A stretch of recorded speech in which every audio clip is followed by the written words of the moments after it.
హరి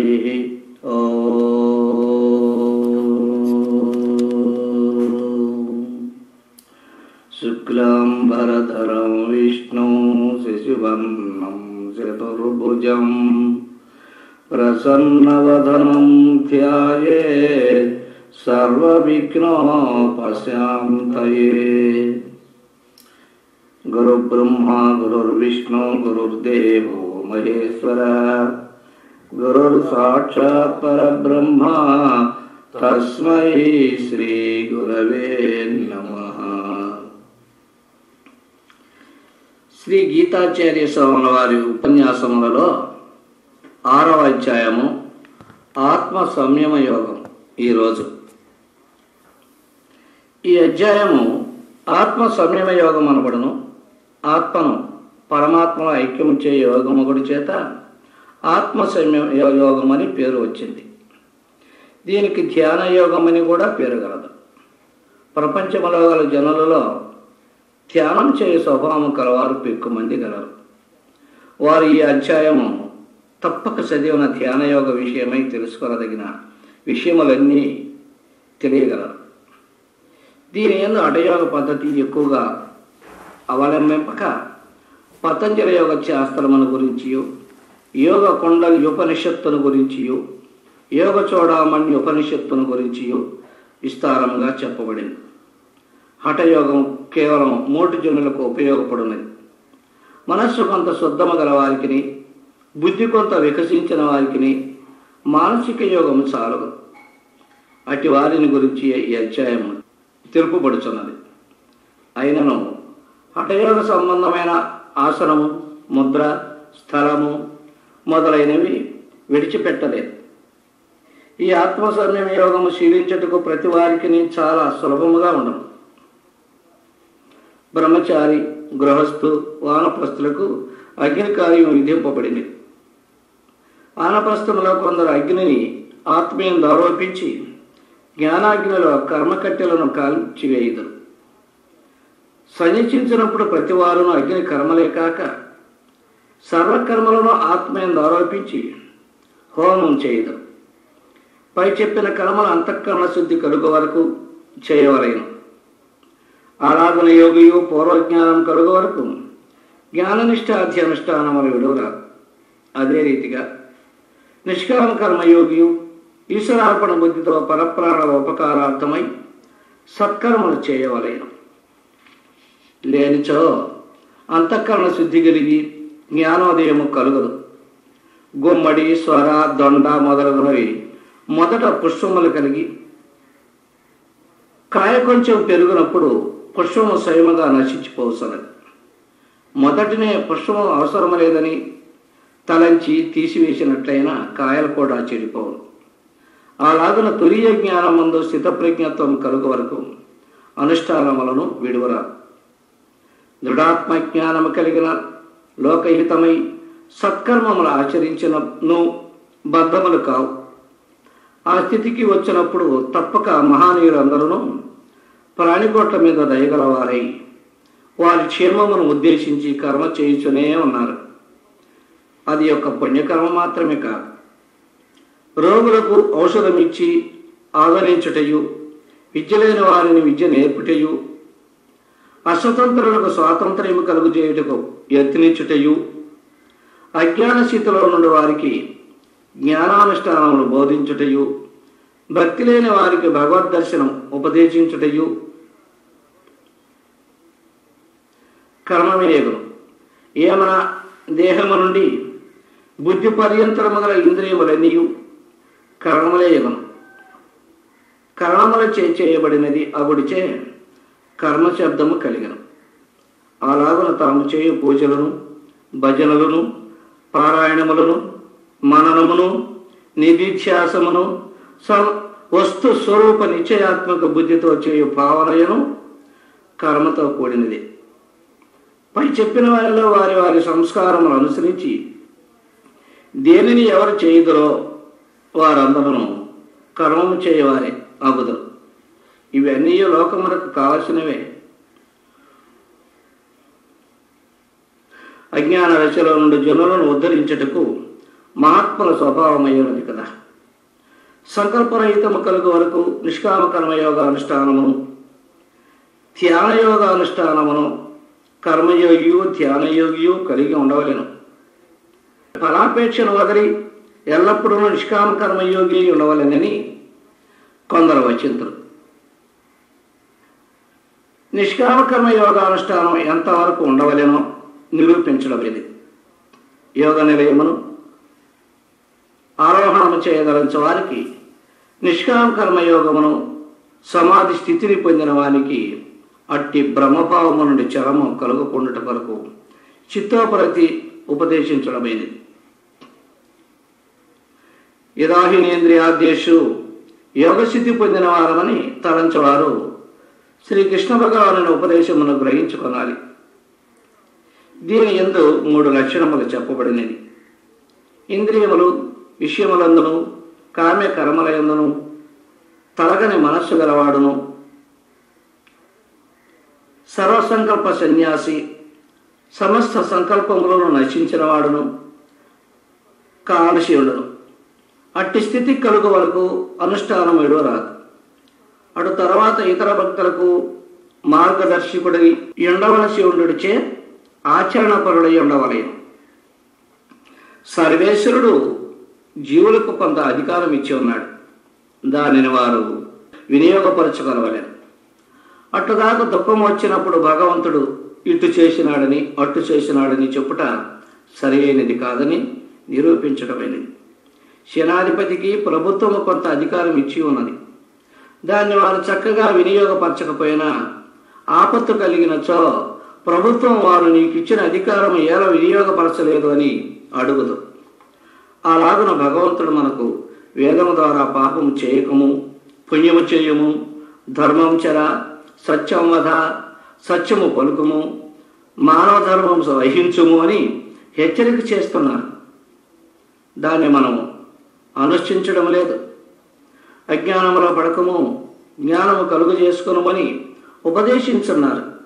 వేదాది శాస్త్రములు చదివి తెలుసుకున్నకు అందరికీ సాధ్యము కాదని తలంచి పరమకారుణికుండు ఉండవు సర్వేశ్వరుండు దైవధర్మములను బోధించుట కొరకు మహాత్ములను అనగా ప్రవక్తలను పంపుచున్నాడు.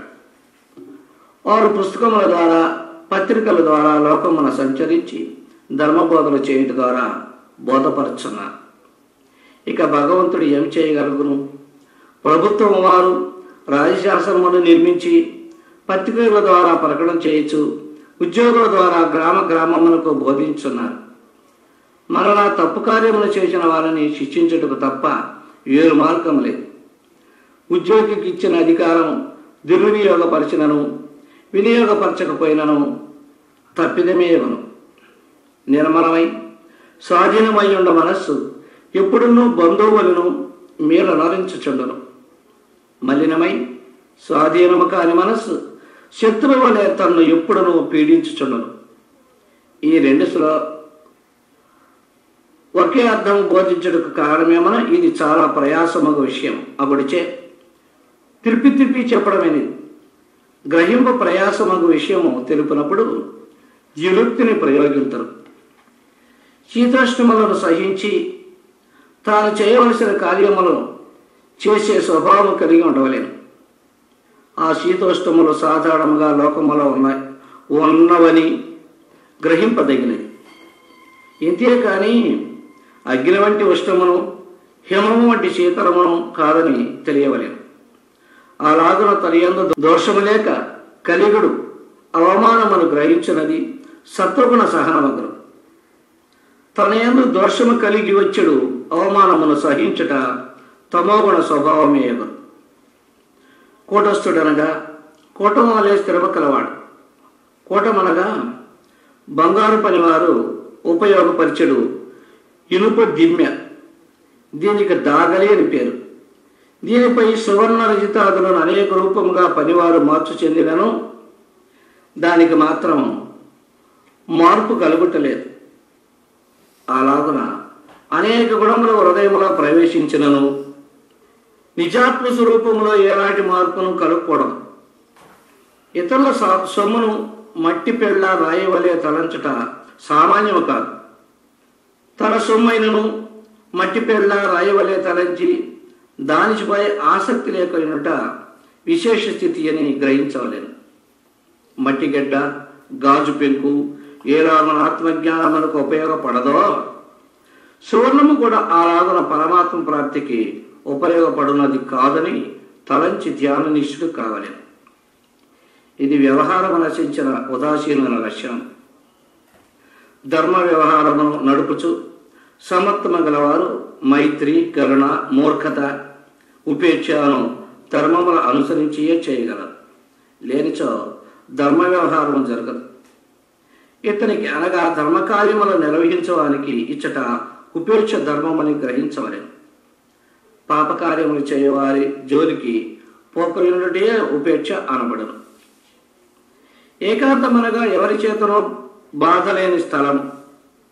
ఏకాకి అనగా ధ్యానము చేయ గదిలో గాని గొడవ గాని రెండవ వారు ఉండకూడదు. ఉండిన వాడేమి చేయుచున్నాడో అని దృశ్య సంకల్పం కలుగు. లేక అపానవాయువు చేత మనస్సునకు భేదం కలుగును. ఏ ద్వారం గుండానైనను మరి ఒక్కడు చూచేలాగున ఉండకూడదు.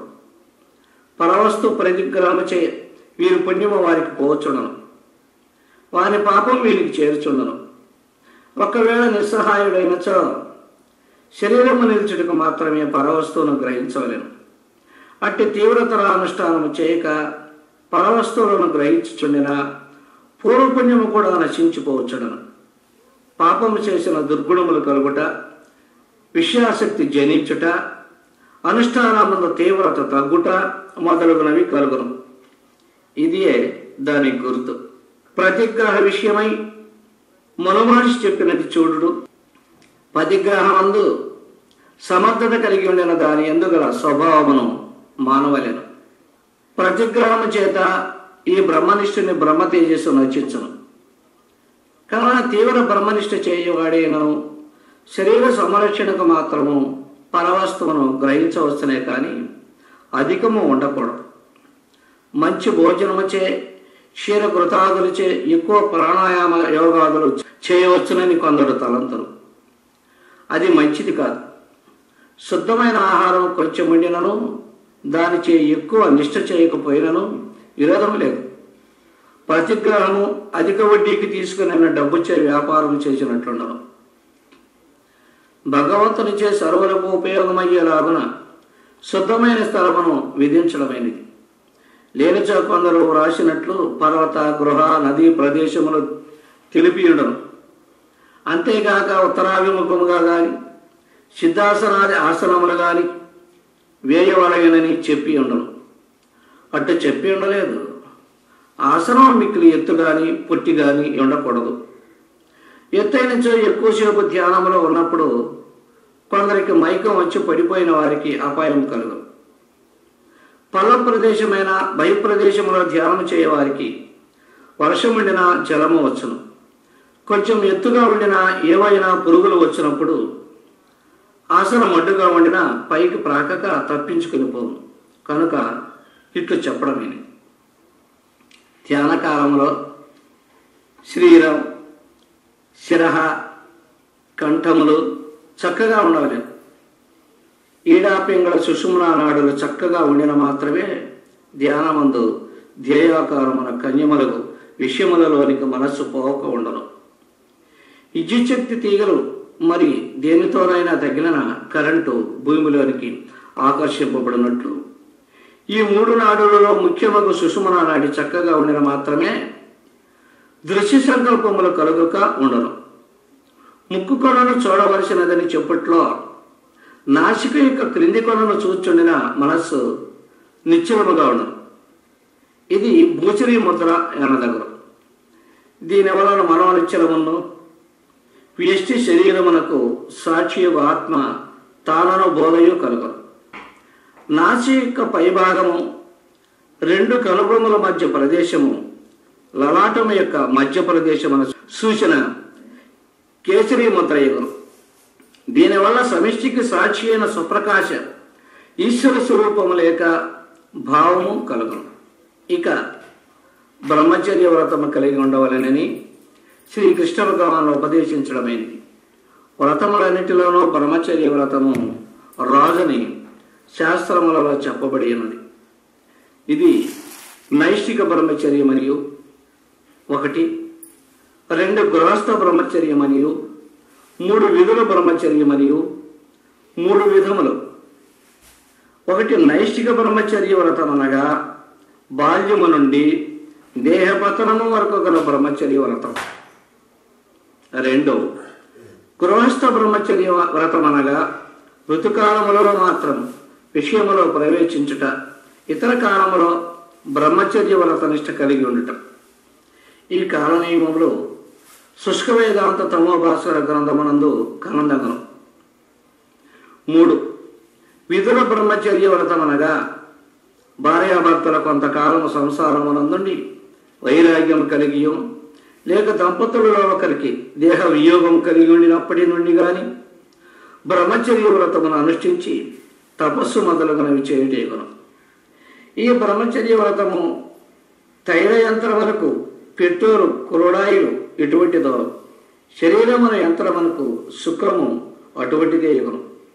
ఆయుల్ లేక నూనె లేకపోయినా యంత్రం ఎట్టు ఆగిపోవునో వీర్య నష్టము కలిగిన మానవుడు కూడా నిర్వీర్యుడును. ఎముకల మధ్యను మూలగా అను దానిలో నుండి శరీర సర్వాయవములు వ్యాపించి శారీరక మానసికములను నడుపుచుడు. దీని యందు దృఢ విశ్వాసము లేని వాని మనస్సును ప్రజ్ఞయును దేహమును బుద్ధియును నిస్సత్తైపోవును. నువ్వుల నుండి నూనెయు పాల నుండి వెన్నయు చెరకు నుండి రసమును తీసిన తరువాత గానుగ పిండియు మజ్జిగయు చెరకు పిప్పియు ఎట్లునో బ్రహ్మచర్యము నశించిన జీవుని యొక్క స్థితియు అలాగున ఉండను.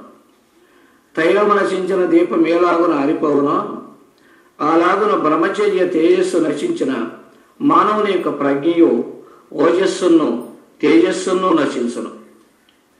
ప్రపంచములో గల మహాప్రజ్ఞావంతులందరూ మహత్కార్యములను చేసిన ధీమంతులందరూ ఈ బ్రహ్మచర్య వ్రతము కలిగి ఉందరు. మరి 4 అంతస్తులు గల మేడను నిర్మించదలంచు వానికి పునాది ఎట్టు దృఢముగా ఉండవలసి వచ్చునో లేనిచో భవనము ఎట్టు కూలునో అలాగున బ్రహ్మచర్యం గృహస్థ వానప్రస్థ సన్యాసములైనడు చతురాశ్రములలో మొదటిది బ్రహ్మచర్యాశ్రమము అగును. దీని యందు పటుత్వము లేనట్లయితే గృహస్థాశ్రమం అందున్నప్పుడు మనస్సును ధర్మకార్యములలో నిలబెట్టుటకు వానప్రస్థములో శీతోష్ణములను సహించి తప మనర్చుటకును యోగము చీలించుటకును త్రియాశ్రమముల సంకల్పములు నశించిన మీదట జ్ఞేయ బ్రహ్మములో సుస్థిరముగా నిలిచుటకు శక్తి ఉండదు. ఈ బ్రహ్మచర్యమును 8 అంగములుగా మహర్షులు వర్ణించారు. ఉదరముల భాగము అన్నాదుల చేతను, 25 భాగము మంచినీళ్ల చేతను, 25 భాగము ఎల్లప్పుడూ ఖాళీగా ఉంచాలి. ఇటువానికి ఎల్లప్పుడూ ధ్యానాది కార్యములు చేయుటకు అనుకూలపడరు. ఎంత అన్నము తన దేహమునకు చాలునో అంత అన్నము తన్ను కాపాడును. అది కీడు చేయు. దానికన్నా అధికముగా తిన్న అన్నము దేహమునకు కీడు చేయును. దానికన్నా తక్కువగా తినిన అన్నము దేహమును రక్షించుట లేదు అని శతపథ బ్రాహ్మణములో చెప్పి అన్నది.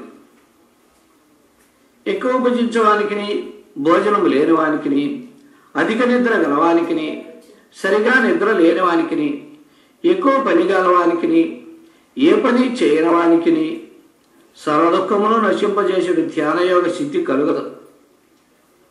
ఆహారము తగ్గించినను నిద్ర మాత్రము తగ్గించకూడదు.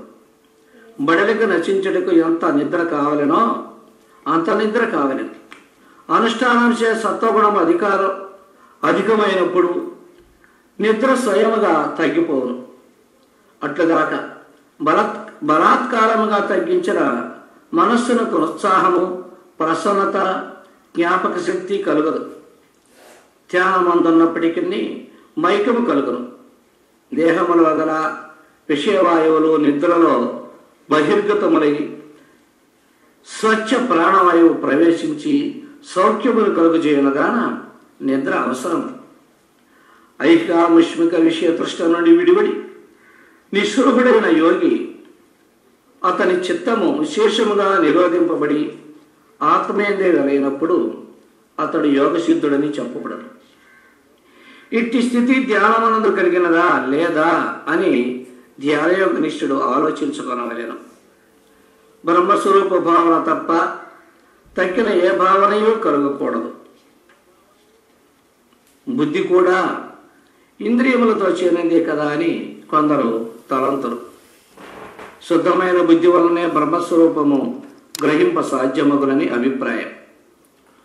శుద్ధమైన బుద్ధితో కూడిన ఆత్మ వలనే బ్రహ్మము తెలియగలదని గ్రహించదగినది. సూర్యకాంతరమందు సూర్యరశ్మి పడినప్పుడు ప్రజ్వలించినట్లు శుద్ధాంతఃకరణమందు బ్రహ్మము అను చైతన్యం ప్రకాశించను. బుద్ధి శుద్ధమైన ఎడల బుద్ధి అను ఒక ఉపాధి అయి ఉండదు. అయినను శుద్ధమైన బుద్ధి లేనిచో గ్రహించిన ఆ బ్రహ్మతత్వమును బోధింపజాలడు. మలినాత్మలకు బ్రహ్మతత్వం బోధపడదని తాత్పర్యం. వ్రణమనగా పుండు. దేహమనందు కురుపులు గలవానికి ఎట్టు శాంతి కలుగదో అట్లే విషయమైనది పుండు వృత్తి మనస్సులో పుండు వంటిది. అట్టి విషయవృత్తి గలవారికి ఎప్పుడునూ శాంతి కలుగదు. మరి శరీరం అంతయు పుండు గలవారు ఏ కార్యమును చక్కగా చేయుటకు ఎట్లు సమర్థులు కారో అలాగున దుష్ట సంకల్పములు కలవాడు ఆధ్యాత్మిక నిష్ఠలో ప్రయత్నము చేయజాలడు. ఈ ధ్యానయోగమునికే ఇట్లు వర్ణించుటకు కారణమేమనగా శాస్త్రములో ధ్యానయోగమునికే ఎక్కువ మహాత్మ్యము కలదని వర్ణింపబడి ఉంది. కనుకనే ఏ ఇంటిలో ఏ స్థలములో ధ్యాన సమాధి కలిగినో అది మార్చరాదు. ధ్యానయోగము లేనివానికి జ్ఞానం కలుగదు. జ్ఞానయోగము లేనివానికి ధ్యానయోగము కలుగదు. ఎవరికి ధ్యానయోగమును జ్ఞానయోగమును కలదో వాడు సంసార సాగరమును సులభముగా తరింపగలదు. గంగా మొదలగు తీర్థము, తపస్సు, యజ్ఞము మొదలైనవి ధ్యానయోగమునకు సమానములు కావు. అందువలన ధ్యానమునే సదా చేయవలెను. జ్వలించుచుండు అగ్ని ఏలాగున ఎండిన కట్టెలను పచ్చి కట్టెలను కాల్చివేయను అలాగున జ్ఞానమైన అగ్ని పుణ్యపాప కర్మలను కర్మ ఫలములను భస్వమనర్చను. ఆత్మనిష్ఠుడు ఎట్లు ఉన్నత స్థితి పొందవలసి ఉన్ననో దానిని నిరూపించడమైనది. శనై శనైహి మెల్లమెల్లగా అనుష్ఠానమును ఉద్యపరచుకోవలసినదే కానీ తొందరపడి మొదటనే శీఘ్రముగా సాధన చేయకూడదు. చిన్న అగ్ని కణమును దూదిలో పెట్టి ఊదుచు సన్నని పొలలచే వెలిగించి క్రమక్రమముగా పెద్ద పెద్ద కట్టెలు వేసి ప్రజ్వలింపజేయనట్లు ఉండవలేను. మొదటనే పెద్ద పెద్ద కట్టెలు వేసినచో మండు స్వల్పనింపు కూడా ఆరిపోవును. అలాగన ప్రారంభంలో తీవ్ర వైరాగ్యం అవలంబించి తీవ్ర నిష్ఠ చేసిన రోగాదులచే విఘ్నము వాటిల్లును. అప్పుడు పూర్వమడిన అనుష్ఠానం కూడా లేకపోవను. మరి మట్టిగోడ పెట్టినప్పుడు కొంచెముగా పెట్టి ఆరిన తర్వాత కట్టుచుండిన ఎంతైనా కట్టుచుండవచ్చును. తొందరపడి కట్టినచో అంతయో పడిపోవును. అదియును వాన చిరుకులునైనా చెప్పనక్కర్లేదు. ఆ రాగున సంపూర్ణ శుద్ధముగాని దేహేంద్రియ మనస్సు గలవాడైనచో తీవ్రనిష్ట పనికిరాదు. మరియు ఏటవాలుగాను నున్నగాను పాచిపట్టినదిగాను బండపై ఎక్కునప్పుడు ఎంత జాగ్రత్తగా నడవలేనో లేనిచో ఎట్లు జారి పడిపోవుదురో ఆత్మశుద్ధియు మనశుద్ధియు దేహశుద్ధియు లేని వారు తీవ్రముగా నిష్ఠ సరిపిన ఆహారముల మానిన ఆహారము మార్పులు చేసిన వ్యాధుల చేతను మతి భ్రష్టత్వము చేతను పతితులగుదు. పాచి ఎండిపోయిన మరలా కొంత త్వరగా నడవచ్చును. అలాగున దేహేంద్రియ మనస్సులు శుద్ధములైన కొంత తీవ్రముగా నిష్ఠ చల్పవచ్చు. అయితే ఏటవాలుగాను నున్నగాను ఉండు పర్వతములపై ఎక్కునప్పుడు జాగ్రత్త కలిగే ఉండవలేదు. అలాగున ధ్యాన నిష్ఠలో ఎల్లప్పుడూ మెలకువ కలిగి ఉండవలేను. మరియు ఆత్మ జ్ఞాన జ్యోతి లైట్ వెలిగించినట్లుండను. మితముగా వెలిగించిన ఎంతసేపు అయిననో వెలుగుచుండను. ప్రకాశం ఎక్కువ కావాలని తలంచి వత్తి ఎక్కువ చేసిన పొగబట్టి పోవునదే కాక చిమ్మి కూడా పగిలిపోవు. ధ్యానయోగము పరిమితి దాటి అనుష్ఠించే వారికి అపాయం మెట్టుకలదు. కావుననే యోగశాస్త్రమందు ప్రాణాయామముల చేత సమస్త రోగములు నశించుచున్నవి. మితముగా చేయు సాధనల వలన యోగము సిద్ధించును. మితిమీరి చేసిన యోగ సాధన వలన అనేక రోగములు కలుగుతాయి. యోగసిద్ధికి ముందుగా రోగసిద్ధియే కలుగునని భావం. ఇచ్చట మనస్సును తన ఆత్మయందే నిలిపేలాగున శ్రీ భగవంతునిచే తెలుపడమేది. అట్లుగాక ఇతరోపాసన దైవములపై నిలుపుమని చెప్పుటలేదు. ఏది ఎచ్చట నుండి పుట్టునో దానికి అచ్చటనే లయము కలుగును. ఆత్మ నుండి పుట్టినదొకటిచే ఆత్మలో నిలుపుట ఉపదేశించడమేది. అట్లయిన మాత్రమే శాంతియు ఆనందము కలుగును. మనస్సును నిలుపుటకు 3 ఉపాయములు గలవు. వానిలో మొదటిది శ్రీకృష్ణ భగవానుడు ఉపదేశించిన సర్వజనులకును సుఖతరమైనది, సులభమైనది రెండవ మార్గం. మనస్సు దేనిపై పోచుండునో దాని యందు గల సుఖదుఖములను విమర్శించి అచ్చటి నుండి మరలించుకొనవలె. అది సామాన్యమైనది కాదు. నిత్యానిత్య వస్తువు వివేక జ్ఞానం కలవానికే సాధ్యమగును. మూడవది, మనస్సు అనేది మరొకటి లేదు. అది సంకల్పం మాత్రం. బ్రహ్మమున కన్యముగా తృణమంతైనా లేదని భావన కలిగి ఉండుట. ఇది మననం దాటి నితిధ్యాసములో లేక యోగ సమాధిలో ఉండు బ్రహ్మనిష్ఠునకు మాత్రమే సాధ్యమగును. కానీ కట్టకడకు అందరూ అచ్చటకు రావాల్సి ఉండను. అవిద్య ఉండు వరకే మనస్సు ఉండను. అది నశించిన మనస్సు అనున్నది ఒకటి ఉండదు. ముక్తికాంత ఎవరిని వరించనో ఇచ్చట తెలుపడమేది. శ్రీమంతుడై శ్రేష్ఠుడై సర్వ విధములకు మంచి గుణములు లక్షణములు గలవాని రాజకుటుంబము వారు పిలిచి రాజకన్యను ఇచ్చుచుందరు. హీనజాతిలో పుట్టి రోగగ్రస్తుడై ధనహీనుడైన వాడు రాజకన్యను కావాలేనని ఎంత కోరేనో లభించునా? అలాగన బ్రహ్మభూతుడై మంచి గుణములు కలవాలని ముక్తికాంత లేక పరమశాంతి లేక మోక్షము స్వయముగానే వచ్చి వరించరు. అట్లు కానివాడు విజ్ఞానహీనుడు, దుర్గుణ భూయిష్ఠుడు, వైరాగ్యరహితుడు. మోక్షము కావాలని ఎంత కోరినను లభించదు. సుఖేన అనాయాసముగా పై చెప్పిన గుణములు గలవాడు బ్రహ్మానందమును పొందను.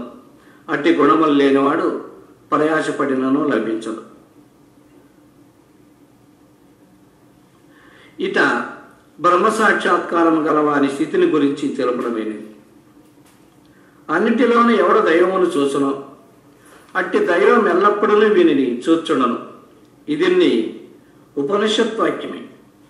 ఆత్మజ్ఞాని పరమాత్మను తన్ను ఏకముగానే చూచుండను. అట్టివాడు ఎల్లప్పుడూ లోకహితార్థ కార్యములు చేయుచుండను. ఏమీ చేయక ఉండినను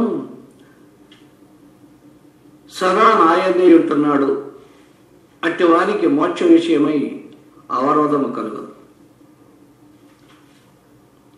కట్టకడకు వాడు తన సుఖదుఖములై ఇతర ప్రాణుల సుఖదుఖములను కూడా చూచువాడొకడిచే యోగులలో శ్రేష్ఠుడనియు భగవంతునికి సమ్మతమైన వాడనియు తెలుపుటకు కారణమైనది. లెస్సగా నియమింపబడిన మనస్సు ఎప్పుడు ఆత్మయందే నిలిచి ఉంటూ అప్పుడు వాడు సమస్త కోరికల నుండి విడిపడిన వాడై యోగసిద్ధిని పొందిన వాడని చెప్పుచున్నాడు. ఆత్మజ్ఞానావతిష్టతే అని చెప్పుడిచే వ్యష్టికి సాక్షిగా ఆత్మయందు నిలకడ కలవాడని నిరూపించడమైనది. యోగశాస్త్ర ప్రకారము జీవేశ్వర ఐక్యము లేక జీవేశ్వరుల ఏకత్వము సిద్ధింపదు. జీవుడు అన్ని బంధముల నుండి విముక్తిని పొంది స్వస్వరూపమునందు నిష్ఠానందమును ఉండుటచే మోక్షమని తెలుపును. జ్ఞానశాస్త్రము జీవేశ్వరుల ఐక్యము ఏకత్వమని బోధించుచుండను. ఎచట వ్యష్టికి సాక్షిత్వం భావించుచు లేక అనుష్ఠించుచు రాగాలాగా సమిష్టికి సాక్షిత్వము జీవేశ్వరుల ఏకత్వము కలుగునని నిరూపించడమైనది. ఇట్టి ఖండార్థములో నిష్ఠ బాగుగా కలిగిన ఉపాధులు తొలగినప్పుడు అఖండాకారమై మారుచుండునని దీని వలన అర్థమవుతున్నది. జీవన యొక్క అవిద్యోపాధి తొలగినప్పుడు వ్యష్టికి సాక్షిత్వమును లేక ఉపాధిత్వము ద్వయమును ఈశ్వరుని యొక్క మాయోపాధి వదిలిపోనప్పుడు సమిష్టికి సాక్షిత్వమును కలుగును. లేక ఉపాధి ద్వయమును విలయముందగా ఏకమేవాద్వితీయం అను వేదాంత ప్రతిపాదకముకు ఒకే సద్వస్తువు బ్రహ్మము మాత్రమే యగునని బోధపడుచున్నది.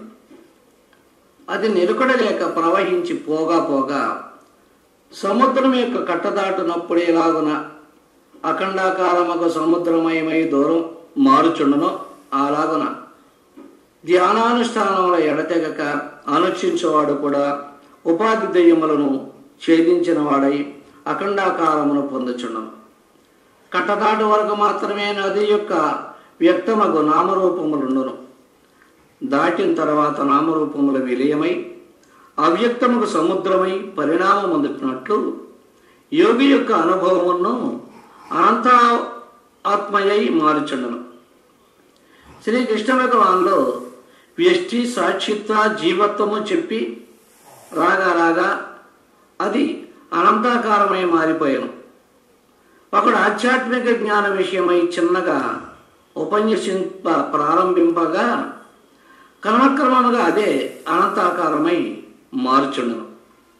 అర్జునుడు పలుకుచున్నాడు, శ్రీకృష్ణ, నీ చేత జీవాత్మ పరమాత్మలకు ఏకత్వము ఏ ఆత్మయోగము చెప్పబడినదో దానిని నేను తెలుసుకొనజాలను. ఏలైనా మనస్సు చంచలమైన దగుడిచే దీని యొక్క స్థిరమైన నిలకడను ఎరుగజాలను.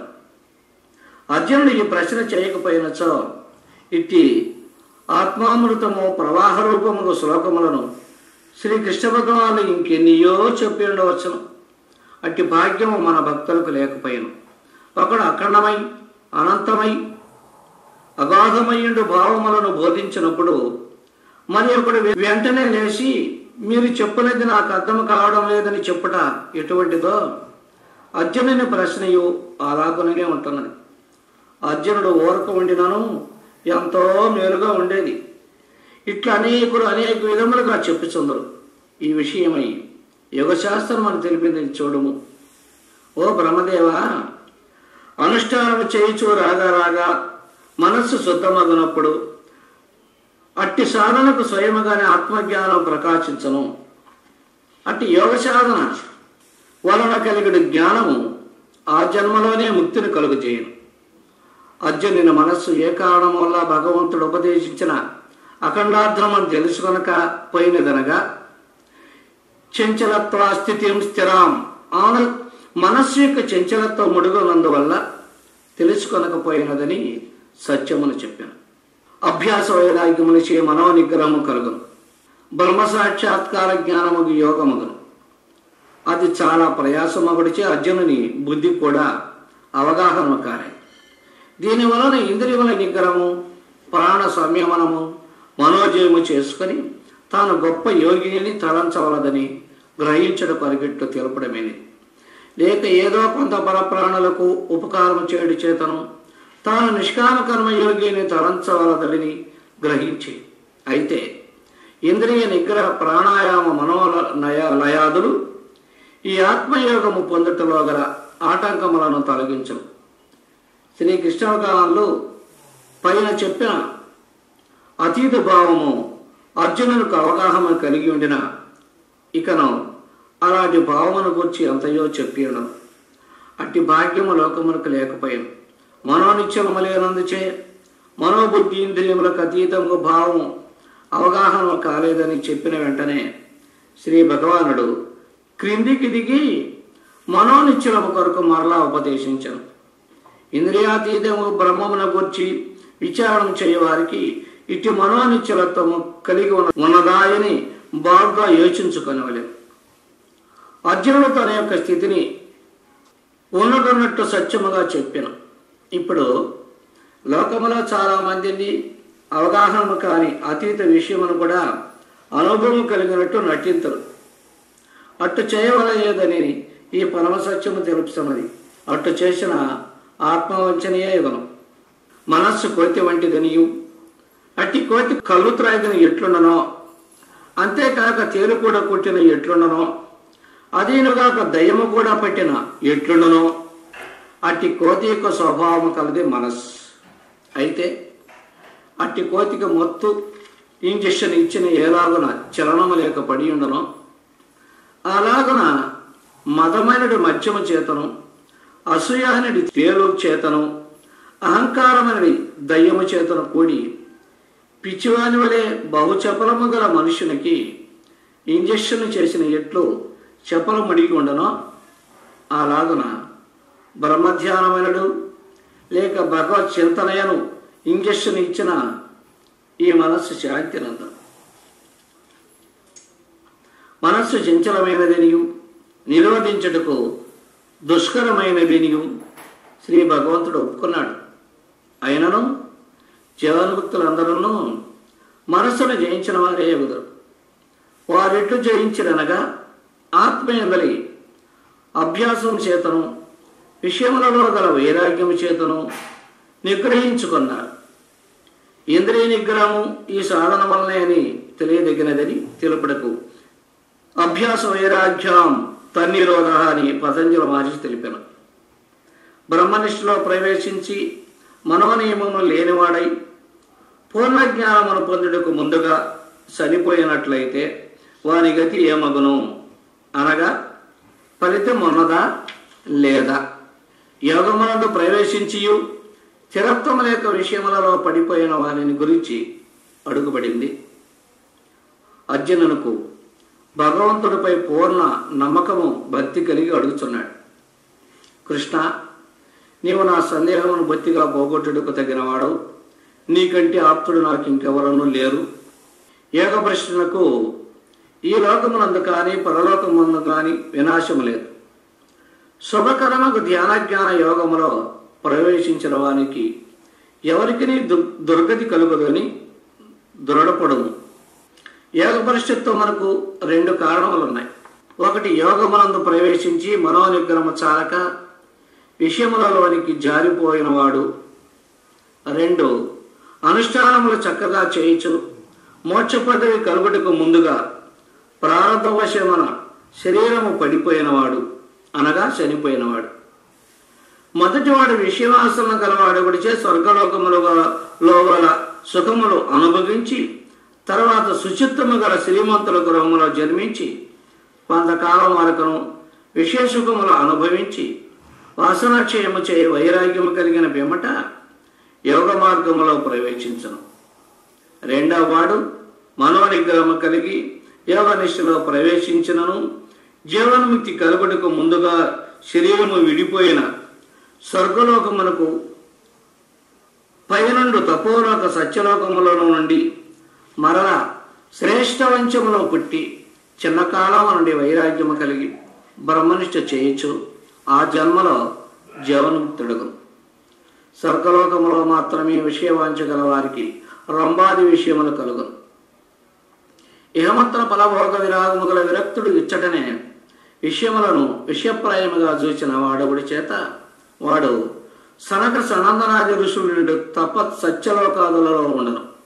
అయితే పై చెప్పిన ఉభయులకును ఏ ఆటంకం వలన మొదటి జన్మలో ముక్తి కలుగలేదో అట్టి ఆటంకములు కలుగని జన్మములు కలుగు.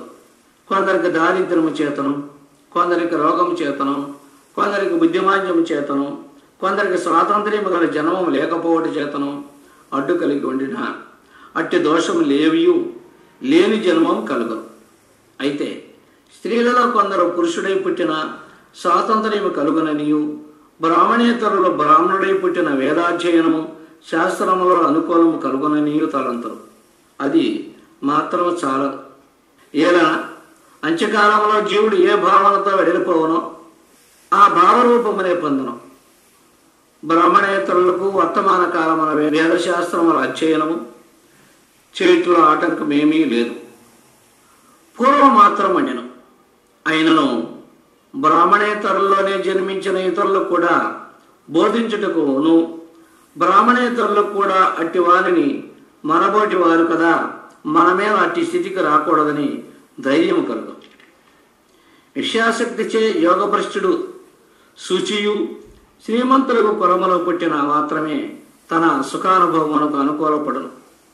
రెండవ వాడు మహాత్ముల వంశములో పుట్టుడిచే చిన్నకాలం నుండి భక్తి జ్ఞాన వైరాగ్యముల అలవాటుటకు అవకాశమును. అట్టి మహానీయుల వంశములో పుట్టుటకు మహాభాగ్యము కలిగి ఉండవలేను. ఇచ్చగలవాడే వేదములకు అతీతముకు బ్రహ్మను పొందుచుండగా ఆచరణ చేయవాని గురించి మనీ చెప్పవలేనా? పూర్వజన్మమున అనుష్ఠానము కలవాడు విషయ సౌఖ్య పరవశుడైనను సూదంట రాయి సూదులను ఆకర్షించినట్లు అట్టివాని మనస్సు ఎల్లప్పుడూ సంసారము నుండి నివృత్తి కలుగవలెనని సంకల్పము కలుగ చేయించడం. అదే దాని యొక్క గుర్తు.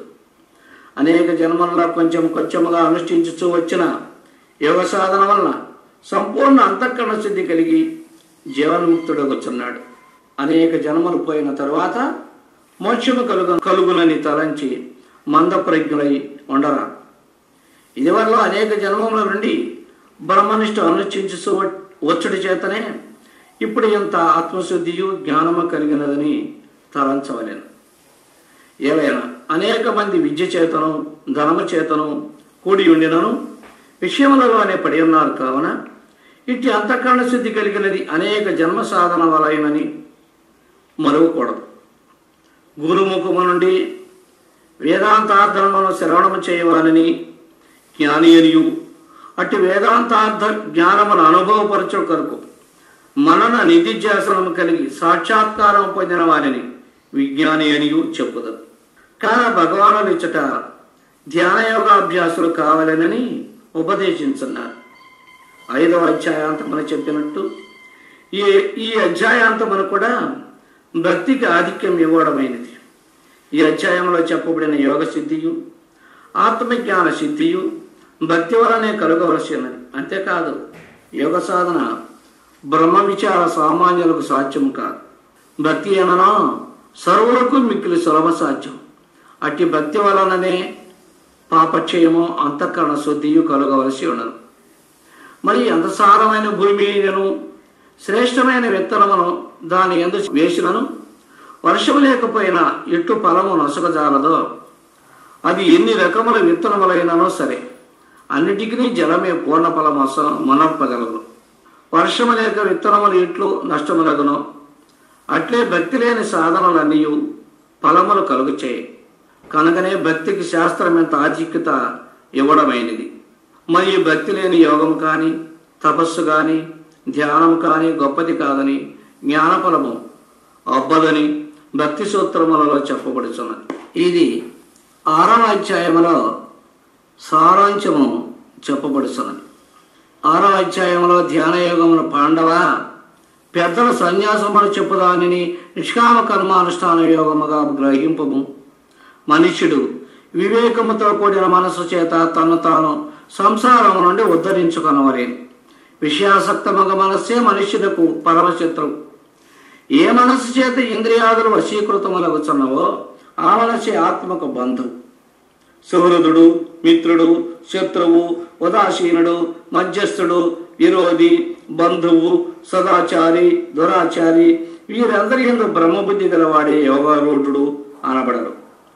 దేహమును మనస్సును సంయుక్తమనర్చి మేరుదండమును కంఠమును శిరస్సును స్థిరముగా నిలిపి దిక్కులు చూడకుండా నాసికాగ్రమున దృష్టిని నిబద్ధమనర్చి ప్రశాంత చిత్తుడై భయరహితుడై నా యందు చిత్తమును నిలిపి నన్ను ఒక్కరిని భావించుచో నిరంతరము మనస్సును సమాధానమనొచ్చిన నా యధీనముకు నిర్వాణ రూపముకు శాంతిని పొందుచున్నాడు. అర్జున, మిక్కుటముగా భుజించవానికి, ఏమీ తినవానికి, ఎక్కువగా నిద్రించవానికి, అమితముగా మేల్కొనవానికి ధ్యానము కుదరదు. ఇసుకలేని చిత్తముతో పట్టుదల బోని ఈ యోగమును అభ్యసించవలెను. సంకల్పం వలన కలుగు కామములన్నిటినీ త్యజించి ఆత్మయందు మనస్సును నిలిపి ఆత్మ కంటే మరి ఏమీనూ లేదని ప్రశాంత చిత్తుడును మోహాది శూన్యుడును సర్వభూతములలో బ్రహ్మమును దర్శించుచు సర్వభూతములను తన ఆత్మయందు దర్శించుచు సర్వభూతములలో నన్ను దర్శించేవాడును నాయందు సర్వభూతములను చూచువాడును అగు పురుషుడునకు ప్రత్యక్షుడనై కృపాదృష్టి చేత అతనిని అనుగ్రహించను అని చెప్పగా అర్జునుడు అడుగుతున్నాడు, కృష్ణ, ఈ మనస్సు అతి చంచలము, విషయవాసనల నుండి నివర్తిలో చేయుట అత్యంత కఠినము కనుక దీనిని నిరోధించుట అసాధ్యమని ఎంచెదను. శ్రీ భగవానుడు చెప్తున్నాడు, పార్థ, ఈ మనస్సు అతి చంచలమనటిలో సందేహం లేదు. దీనిని ధ్యానాభ్యాసము చేతను విషయ వితృష్ణ చేతను నిరోధించవచ్చును. కృష్ణ, యోగ సాధన ఆరంభించి నియమరహిత చేత యోగ జ్ఞానమును పొందడు. మరి వాడు ఎట్టిగతిని పొందడు? యోగభ్రష్టులకు పురుషుడు జ్ఞానవంతులకు యోగుల వంశమనే జన్మించను. ఇటు జన్మము ఈ జగత్తును అత్యంత దుర్లభం. యోగభ్రష్టుడు ఈ జన్మమందు పూర్వజన్మ సంస్కారం చేత పూర్వము కంటే ఎక్కువగా ప్రయత్నమనొచ్చి మోక్షమును పడేస్తున్నాడు. ఈ యోగి శాస్త్రైకులకు పండితుల కంటెను, కృచిర్శాంద్రాయణాది తక్కువ నిష్ఠుల కంటెను, అగ్నిహోత్రాది కర్మఠుల కన్నను ఎక్కువవాడు. కనుక నీవు యోగి కమ్ము. ఎవడు శ్రద్ధాళుడై మద్గత చిత్తుడై నన్ను భజించునో వాడు ఇతర దేవతలను ధ్యానించి యోగుల కంటేనో శ్రేష్ఠుడు, నాకు అభిమతుడు అని చెప్పగా అందరికంటే గొప్పవాడన్న భావనతో నీ స్వరూపం ఎట్టిది అని అర్జునుడు అడుగుచున్నాడు. ఈ 6వ అధ్యాయమునకు ప్రశ్నలు సమాధానములు చెప్పబడుతున్నవి. సన్యాసి అనగా ఎవడు? యోగి ఎవడు? చేయదగిన కార్యములను ఫలాపేక్ష లేకుండా చేయవాడే సన్యాసి. అంతేకాని కేవలం అగ్నిహోత్రమును వదిలిన వాడు కాదు. మరి అక్ష లక్షణములు గలవాడే యోగి. అంతే. సన్యాసము యోగము వేరువేరా? కాదు, రెండున ఒకటే. దేనిని సన్యాసమని చెప్పుదరో అదే యోగమని ఎరుగవలేను. మనుషుడు యోగి ఎప్పుడు కాగలడు? దేహాది పదార్థములను కూర్చిన సంకల్పములను వదలినప్పుడు మాత్రమే వారిని వదలనిచో అతడు యోగి కాని సన్యాసి కాని ఎన్నటికీ కానేరడు. యోగారూఢుని లక్షణములు ఏవి? ఇంద్రియార్థములకు శబ్ద స్పర్శాది విషయములందు ఆసక్తి లేకుండాట, కనుమలయందు ఆసక్తుడు కాకుండాట, సమస్త సంకల్పములను త్యజించి ఆత్మమాత్రమందు స్థితి కలిగి ఉండుట. ఈ సంసారమున జీవుని ఉద్ధరించు వారెవరు? తను తానే ఉద్ధరించుకొనవలెను. మనుషులకు బంధము బంధువులెవరు? శత్రువులెవడు? తన మనస్సును తాను జయించినచో తనకు తానే బంధువు, తన మనస్సును తాను జయించనిచో తనకు తానే శత్రువు. మనుషులలో ఉత్తముడెవడు? శత్రుమిత్ర ఉదాసీనులందు సమబుద్ధి కలవాడే ఉత్తముడు. ధ్యానం ఎందుకు చేయవలెను? హృదయం శుద్ధి కొరకు, అంతఃకరణం యొక్క నిర్మలత్వం కొరకు. పరమాత్మ సాక్షాత్కరించు.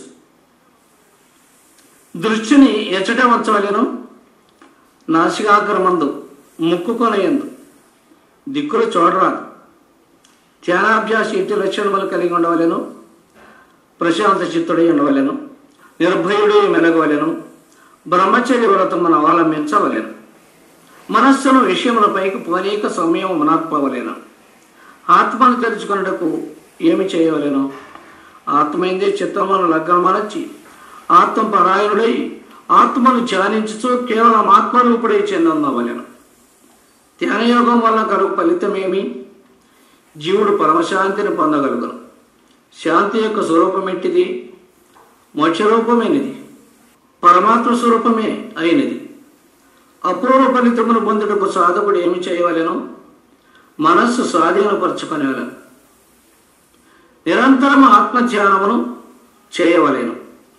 ధ్యానయోగి ఆహార నిద్రాదులు ఎట్లు ప్రవర్తించవలను, వారిని మితముగా సేవించవలను. అధిక నిద్ర పనికిరాదు, నిద్ర లేమి పనికిరాదు, మితాహారంగా ఉండవలేను. దుఃఖము తొలగుటకు ఉపాయం ఏమి? యోగము, దైవధ్యానము, ఆత్మచింతన. మోక్షప్రాప్తికి ఉపాయములు ఏవియో చెప్పండి. సమస్తమైన కోరికలను, ఆశలను విడనాట, మనస్సుని లెస్సగా గ్రహించుట, మనస్సును ఆత్మయందు స్థాపించుట. ఆత్మధ్యానం చేయించి యోగి యొక్క మనస్సును దేనితో పోల్చవచ్చును? గాలి లేని చోట గల దీపంతో సమానంగా ప్రకాశవంతంగా పోల్చవచ్చును. చిత్తము దేనిచే నిరోధించబడగలదు? యోగము చే, అభ్యాస వైరాగ్యములు చే. ఎట్టి చిత్తము ఆత్మయందు లయింపగలదు? విషయముల నుండి నిగ్రహించబడిన చిత్తము లయింపగలదు. ఆత్మ దేనిచే చూడగలరు? శుద్ధ మనస్సే, తనయందే, తన హృదయమనందే. ఆత్మదర్శనం వల్ల కలుగు ఫలితమేమి? జీవునికి అపరిమిత ఆనందము కలుగును, మోక్షము సంప్రాప్తించును. ఆత్మసుఖమిట్టిది, ఇంద్రియములకు గోచరమైనది. ఇంద్రియములకు గోచరం కానిచో ఇక దాన్ని తెలుసుకున్నది ఎట్లు? నిర్మల బుద్ధి చే, విశుద్ధ మనస్సు చే దాన్ని తెలుసుకొనవచ్చు. ఆత్మస్థితిని పడిచిన వాడేమి చేయను? నిరంతరం ఆత్మీయంగా రమించుచుండును. ఆ చోటు వీడిచ్చన్నాడు. ప్రపంచముల అన్ని లాభముల కంటే గొప్ప లాభం ఏమిటి? ఆత్మలాభం. ఆత్మస్థితి ఎందున్న వారి గురుతేమి? ఇటువంటి ఘోర దుఃఖములు సంప్రాప్తించినను లవలేశమైనను చెల్లింపడు. దుఃఖములకు తలపడకు ఉపాయం ఏమి? ఆత్మయందు స్థితి కలిగి ఉండటియే. ఆత్మస్థితి ఎట్టిది? దుఃఖ సంపర్కము ఏమాత్రము లేనట్టిది. దుఃఖ సంకల్పము లేని స్థితి ఎట్లు సంభవింపగలదు? కష్టములకు జంకన మనస్సు చేతను, పట్టుదల చేతను లభించను. కోరికలు దేని నుండి పుట్టను? సంకల్పము నుండి. సాధకుడు ఎట్టి బుద్ధి కలిగి ఉండవలేను? ధైర్యంతో కూడిన బుద్ధి కలిగి ఉండవలేను. సాధన ఎట్టు చేయవలేను? మెల్లమెల్లగా చేయవలేను, తొందరపాటు పనికిరాదు. మనస్సు యొక్క స్వభావం ఎట్టిది? చంచలమైనది, నిలకడలేనిది. ప్రపంచంలో అన్ని సుఖముల కంటే ఉత్తమ సుఖం ఎట్టిది? మోక్ష సుఖం, ఆత్మానందం. మోక్ష సుఖము ఎవడు పొందగలడు? ప్రశాంత చిత్తుడు, రజోగుణ తమోగుణ రహితుడు, దోషవర్జితుడు అగువాడు అట్టి మోక్షమును పొందగలడు. మోక్ష సుఖం ఎట్టిది? నరస్యమైనది, బ్రహ్మమును సృజించినది, బ్రహ్మానుభవ రూపమైనది. భగవంతుడు ఎచ్చట ఉన్నాడు? సమస్త చరాచర ప్రాణికోట్ల యందు వ్యాపించున్నాడు. భగవంతునందు స్థితి పొందవలనైన జీవుడు ఏమి చేయాలి? సర్వత్రా ఏకాత్మ బుద్ధి కలిగి అట్టి అద్వయ పరమాత్మను సేవించాలి. ఆత్మైక్యుడు మహానీయుడు లోకమును వ్యవహరించినను అతని భగవస్థితికి హాని కలుగునా? కలగదు. అతడు ఎటు వర్తించినను అతని భగవద్భక్తి లోపం కలగదు. యోగము దేనిచే సిద్ధించను? మనోనిత్యుల చేత సమత్వము చే సిద్ధించను. మనస్సు యొక్క స్వభావం ఎట్టిది? చంచలమైనది, దేహేంద్రియాలను శోభపెట్టినది, బలవత్తరమైనది, దృఢమైనది. ఏ సాధనలచే మనస్సు నిగ్రహింపబడగలదు? అభ్యాసము, వైరాగ్యమును ఈ రెండిచే మనస్సు స్వాధీనపడగలదు. యోగసిద్ధిని ఎవడు పొందగలడు?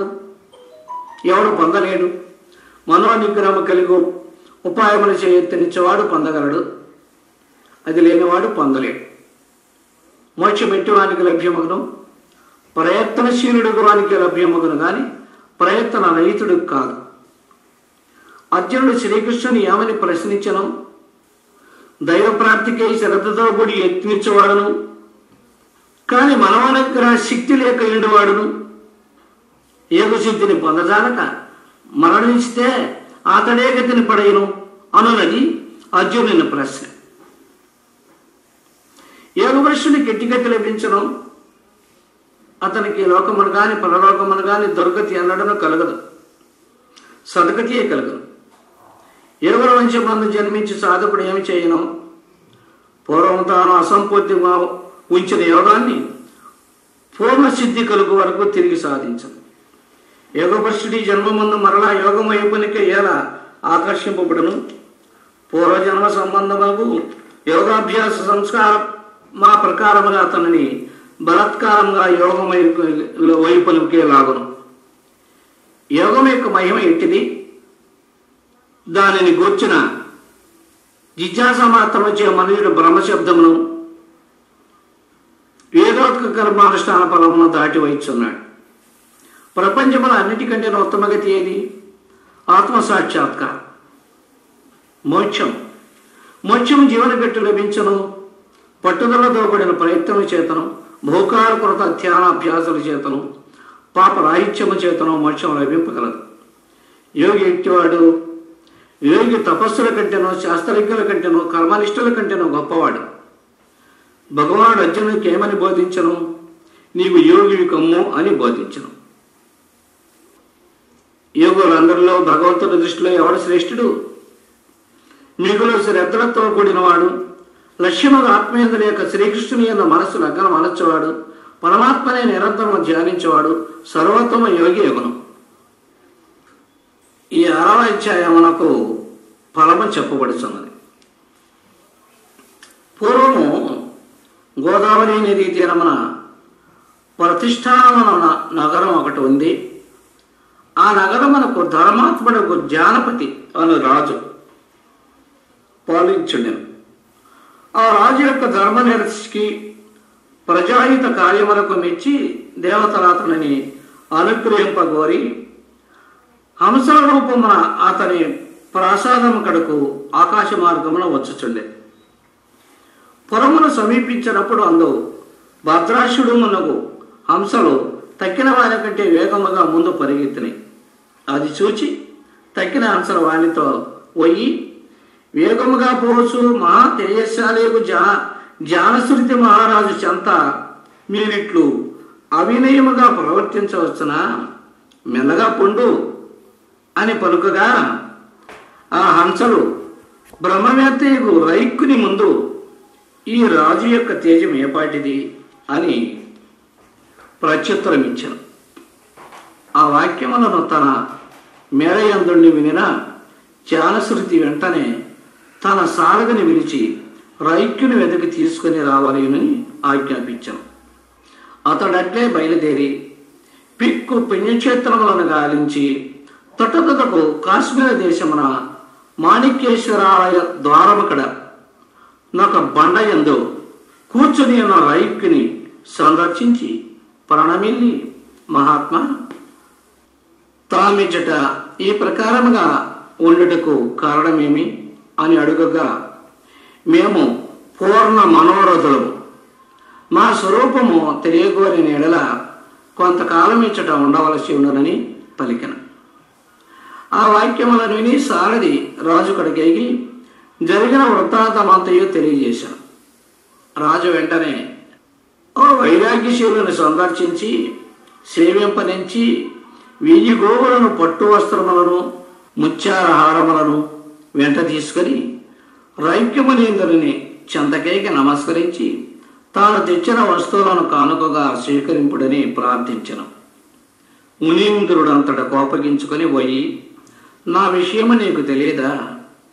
ఈ వస్తువులను తిరిగి నీవే తీసుకుని పొమ్మో, నాకక్కర లేదని పలుక రాజు అతని పాదములను పట్టుకొని క్షమింపవేడి అతని ఈ మహాత్యమునకు హేతు ఏమి అని ప్రశ్నింపగా, ఆ రైక్యముని తాను గీత 6వ అధ్యాయమును ప్రతిదినము పారాయణము చేయుచుంటిననియు దాని ప్రభావము చేతన కట్టి వైరాగ్యాదులు ఉదయించినవనియు తెలిపాను. తదుపరి రాజు గీత 6వ అధ్యాయము పారాయణము చేసి ముక్తి పొందాను. ఈ 6వ అధ్యాయము ధ్యాన యోగము కర్మషట్కంతో సమాప్తం. హరి ఓం శాంతి శాంతి శాంతి. హరి ఓం దత్సత్. సర్వం శ్రీకృష్ణార్పణమస్తు.